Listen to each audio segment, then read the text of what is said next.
नमस्कार, आप जुड़ चुके हैं लाइव बिहार के साथ। मैं हूं आपके साथ राजमोहन तिवारी। देश में कोरोना की दूसरी लहर अब लगातार शिथिल पड़ते नजर आ रही है। लगातार मामलों में गिरावट देखी जा रही है, लेकिन इसके बावजूद 27 मई को केंद्र सरकार ने कोविड-19 के दिशा निर्देशों को आगे बढ़ाने का फैसला लिया है।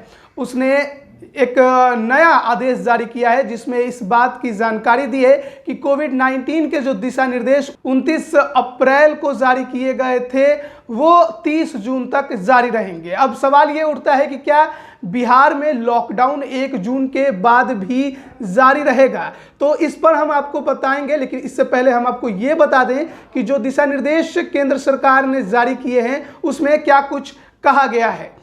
जो नए आदेश जारी किए गए हैं उसमें केंद्रीय गृह सचिव अजय भल्ला ने कहा कि नियंत्रण के उपायों को सख्ती से लागू करने से दक्षिण और पूर्वोत्तर के कुछ इलाकों को छोड़कर सभी राज्यों और केंद्र शासित प्रदेशों में नए उपचाराधीन मामलों में गिरावट आई है। भल्ला ने कहा कि मैं इस बात पर प्रकाश डालना चाहूंगा कि गिरावट की प्रवृत्ति के बावजूद वर्तमान में उपचाराधीन यानी कि एक्टिव मामलों की संख्या अब भी बहुत अधिक है। लिहाजा यह अहम है कि नियंत्रण के उपायों को सख्ती से लागू रखा जाए। राज्यों और केंद्र शासित प्रदेशों के मुख्य सचिवों को जारी अपने आदेश में केंद्रीय गृह सचिव ने कहा कि स्थानीय हालात, जरूरत और स्रोतों का आकलन करने के बाद राज्य और केंद्र शासित प्रदेश उचित समय पर चरणबद्ध तरीके से पाबंदियों में किसी तरह की रियायत देने पर विचार कर सकते हैं। उन्होंने कहा कि मई महीने के लिए 29 अप्रैल को जारी किए गए दिशा निर्देश 30 जून तक लागू रहेंगे। दिशा निर्देशों के मुताबिक गृह मंत्रालय ने राज्यों से कहा कि ऑक्सीजन से लैस बिस्तर, आईसीयू बिस्तर, वेंटिलेटर, एम्बुलेंस की पर्याप्त उपलब्धता सुनिश्चित करने के लिए आवश्यक कार्यवाही करें और जरूरत पड़ने पर अस्थायी अस्पतालों का निर्माण करें। इसी के साथ पर्याप्त पृथक केंद्रों की व्यवस्था भी रखें। गृह मंत्रालय ने महामारी को देखते हुए जारी ताज़ा दिशा निर्देशों में देश में कहीं भी लॉकडाउन लगाने के बारे में कुछ भी नहीं कहा है। देश में कोरोना वायरस के दैनिक मामलों में कुछ गिरावट दिल्ली समेत देश के अन्य हिस्सों में भी देखी गई है। इसी लिहाजा ये कहा जा सकता है कि जो पाबंदियां जारी रखने की बात केंद्र सरकार कर रहा है वो कंटेनमेंट जोन से संबंधित है, यानी कि जिन जिलों में अधिक मात्रा में यानी अधिक संख्या में कोरोना मरीज मिल रहे हैं वहां पर कंटेनमेंट जोन बनाने, साथ ही उन जगहों पर टेस्टिंग ज़्यादा से ज़्यादा करने, अस्पतालों में अभी भी आईसीयू बिस्तर से लेकर वेंटिलेटर की उपलब्धता को सुनिश्चित करने के संबंध में केंद्रीय गृह मंत्रालय ने यह दिशा निर्देश जारी किया है।